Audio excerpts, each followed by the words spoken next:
Welcome to the Full Moon Film Buff, episode 157.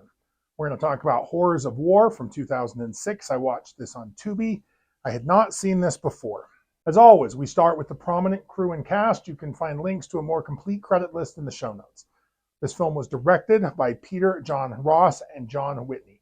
It was written by Peter John Ross, John Whitney, and Philip R. Garrett. The special effects makeup head is Sean Collins. Peter John Ross was originally a bank broker. His early experiments in filmmaking got him fired from that job. He began making corporate videos and optioning screenplays to studios. Ross is head of Sunny Boost Productions, an independent film studio. He has produced short films, including the Back Office short film series for the internet. He's done feature film work as well. Beyond filmmaking, Ross contributed to various publications, including Video Maker Magazine, Student Filmmaker Magazine, Internet Video Magazine, and Movie Maker Magazine. He authored Tales from the Front Line of Indie Filmmaking, a book about the filmmaking process. Ross currently focuses on documentary films. I couldn't find a lot of information about John Whitney, other than that he often works as a writer, director, and editor on independent films. Bill Garrett got his start as a writer. He worked a lot of creative jobs: writer, editor, director, actor, cinematographer, visual effects, and producer.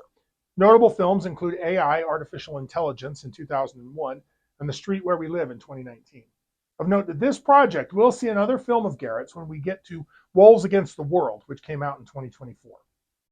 Sean Collins had a short, roughly 6-year career in special effects makeup departments. The cast includes John Osbeck as Lieutenant John Schmidt, Joe Lorenzo as Captain Joe Russo, Daniel Allen Keeley as Sergeant Stephen Gary, C. Alec Russell as Captain Mitchell, aka Super Soldier No. 2, David Carroll as Dr. Heinrich Schalter, Joseph Shaw as the French Wehrman/Werewolf.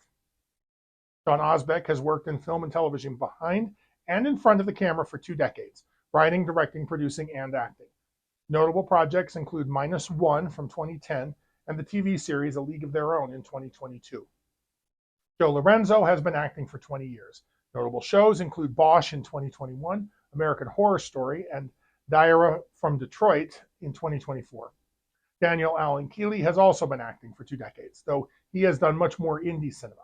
His best known part might be in Bong of the Living Dead in 2017. C. Alec Russell started as an actor, but is best known for writing The Best Man from 2023.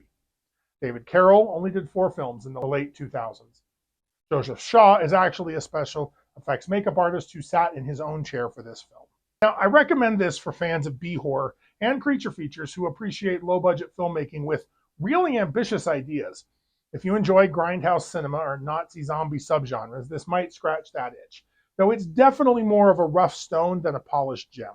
The film represents the kind of ambitious independent horror that emerged in the mid-2000s, when digital technology made it possible for smaller crews to tackle genre concepts that would have been prohibitively expensive just a decade earlier. So let's go over the synopsis. It's March 1945, Germany. 6 American soldiers manage to get the drop on a German machine gun nest. One German soldier takes a lot of bullets before one to the head finally stops him. The dead German did not look good even before he was shot. No one believes Lieutenant Schmidt's report about this. He has a reputation for these weird encounters. Schmidt joins Captain Mitchell and a squad of misfit soldiers on a risky parachute drop to earn reduced sentences by taking out a weapons facility. The plane is hit and the unit is scattered. One paratrooper is captured by a German unit led by a weird scientist who has a werewolf on a leash. The scientist leaves the scene and the werewolf escapes and kills everyone except the American. No other soldier will believe his story when they rescue him. He is so traumatized that they have to leave him behind. Next, the squad gets in a firefight in a small cemetery. The Germans have a tank, which is where they spent their budget. Mitchell reveals himself to be a huge asshole when he uses one of his own men as a human shield. He does kill a lot of Germans in his defense. Mysteriously, the Germans refuse to pursue the small band when they retreat toward their target. The 4 surviving Americans take refuge in a farmhouse with 2 French women for the night. Mitchell continues to be the worst as he sexually assaults the girls over the objections of his men. Outside, the werewolf stalks around the house but does not attack. In the morning, Mitchell kills one of the girls. The surviving woman gives the nice French-speaking Sergeant Gary 4 silver bullets. The next night, they camp outside. The werewolf kills Captain Mitchell. Schmidt uses the silver bullets to kill the werewolf, but not before it bites Gary. As it dies, it's revealed to be the French girl's brother. Gary begins transforming almost immediately. Jump cut to Schmidt and Gary back in the main camp. Now Schmidt's commanding officer believes him, since dozens of other soldiers have made similar reports. And the OSS has intelligence about a secret supernatural weapons program for the Germans.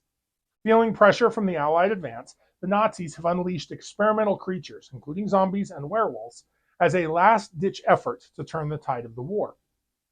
Schmidt and new werewolf Gary team up with Captain Joe Russo and his battle-hardened GIs on a mission to stop Nazi scientist Dr. Heinrich Schalter from perfecting a super serum that transforms victims into unstoppable fighting forces.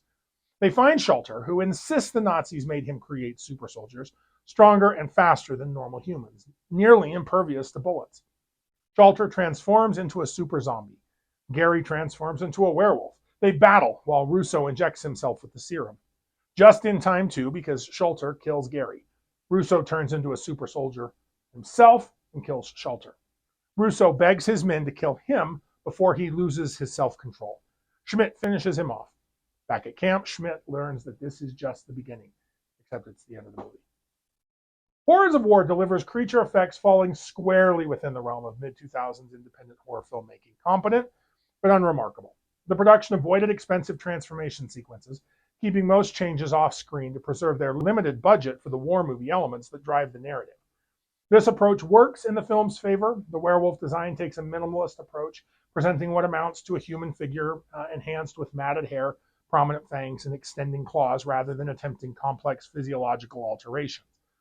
The super zombie follows a similarly restrained aesthetic, suggesting the filmmakers understood their financial constraints and worked within them, rather than overreaching with ambitious effects that would likely have fallen flat. Horrors of War taps into the enduring fascination with Nazi occultism and supernatural warfare. The film blends zombie and werewolf mythology with World War II alternative history, creating creatures that serve as both horror monsters and military weapons. In the interest of keeping it simple, the film sticks to the most basic werewolf lore. The curse is passed along via a bite. Silver is the most effective weapon. I can't recall any reference to the moon in the film at all.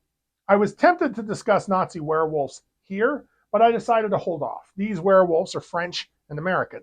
There's a better opportunity to discuss the intersection of Nazi ideology, werewolf mythology, and film history, and it's going to come along soon. So let's talk about the horrors of war. War is humanity's most transformative crucible, stripping away civilization's veneer to reveal something much darker beneath. The idea that war can turn ordinary people into monsters is not metaphorical. It reflects a fundamental truth about how conflict corrodes the human spirit, moral compass, and our capacity for empathy. This transformation affects all segments of society caught in war's web, and popular culture regularly explores this theme through literal and symbolic representations of war's monstrous metamorphosis. Perhaps no group experiences war's corrupting influence more directly than soldiers themselves. The military machine demands the suppression of peacetime moral inhibitions, training individuals to kill while navigating the psychological aftermath. Popular culture has repeatedly literalized this metaphor. The 2008 film Rambo shows John Rambo so thoroughly transformed by war that he can barely function in a peaceful society. More explicitly, horror films like Dog Soldiers and Werewolves of the Third Reich, which we will get to, present actual lycanthropic transformations among military units, using the werewolf myth to externalize the beast that war awakens within soldiers. The DC Comics Creature Commandos are an entire military unit composed of monsters, suggesting a cultural fascination with the warrior who straddles the line between protector and predator.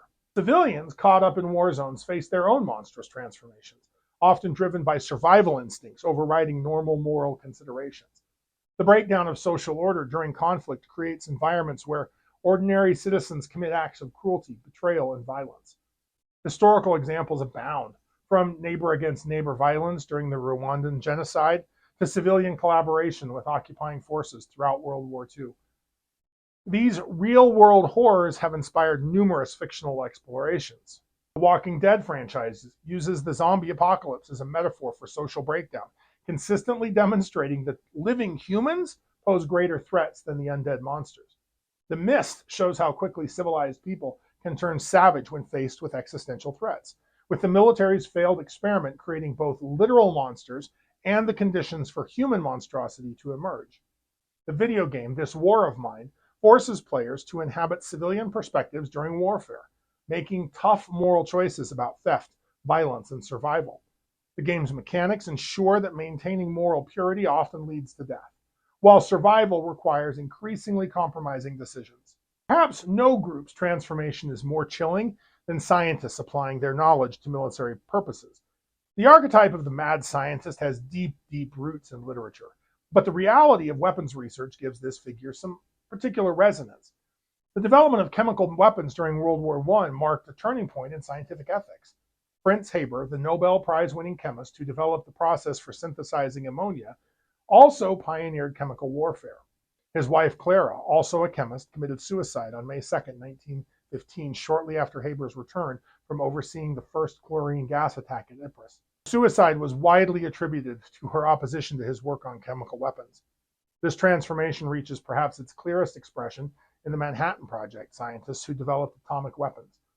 Robert Oppenheimer's famous quote upon witnessing the first nuclear test, "Now I am become death, destroyer of worlds," captures that moment when scientific achievement crosses into a monstrous capability that we can use. The mixed legacy of these scientists, celebrated, rightfully, as brilliant minds, while haunted by their contributions to mass destruction, has become a recurring theme in popular culture. Dr. Strangelove presents a satire of the scientist turned monster, with the titular character representing the cold, rational mind that has abandoned ethical considerations entirely. More recent works continue exploring this theme. Captain America, the First Avenger, features the Red Skull as a Nazi scientist whose experiments transform him into a literal monster. The Resident Evil franchise builds its mythology around corporate scientists whose biological weapons research transforms them into the very threats that they were seeking to unleash on others. War's corrupting influence extends throughout society. Political leaders become demagogues willing to sacrifice entire populations for a strategic advantage. Journalists become propagandists, crafting narratives that dehumanize enemies and justify atrocities. Religious figures abandon mercy for holy war rhetoric. Apocalypse Now serves as perhaps the definitive exploration of war's universal corruption. Every character encountered during the journey upriver has been transformed by conflict, from the surfing-obsessed Colonel Kilgore to Kurtz himself. The film suggests that war creates a contagion of monstrosity, infecting all it touches. The Warhammer 40K universe presents an entire fictional galaxy where perpetual warfare has transformed humanity into something barely recognizable, where compassion is weakness, knowledge is heresy, and preserving humanity requires abandoning everything that makes life worth living. Popular culture's frequent use of actual monsters, vampires, werewolves, zombies, and demons, to represent war's effects serves multiple functions. These transformations externalize internal corruption, making visible the moral and psychological changes that might otherwise remain abstract.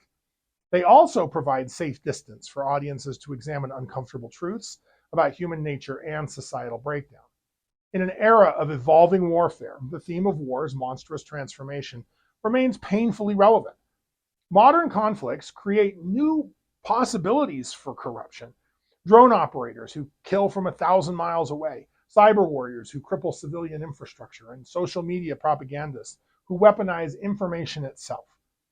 Recent works like Black Mirror's Men Against Fire episode explore how technology might be used to make soldiers more efficient killers by digitally disguising their victims as monsters, literally visualizing dehumanization tactics. The enduring power of this war as transformation theme in popular culture reflects a fundamental truth about human nature and organized violence. War doesn't reveal pre-existing monsters. It creates them through processes that corrupt soldiers, civilians, and intellectuals alike. The literal monsters of horror fiction serve as metaphors for these transformations, allowing audiences to grapple with uncomfortable truths about what humans can become when civilization's constraints are removed. The monster, in the end, is not separate from us, but rather what we become when we abandon the tough work of remaining human in the face of inhumane circumstances. So, if you like lycanthropes, like, share, and subscribe. Contribute your thoughts and additional observations in the comments below. Let me know what I missed or what you noticed. Next, I plan on discussing Lichen Colony from 2006. Keep your eye on the moon, a silver bullet in the chamber, and we'll see you back next episode.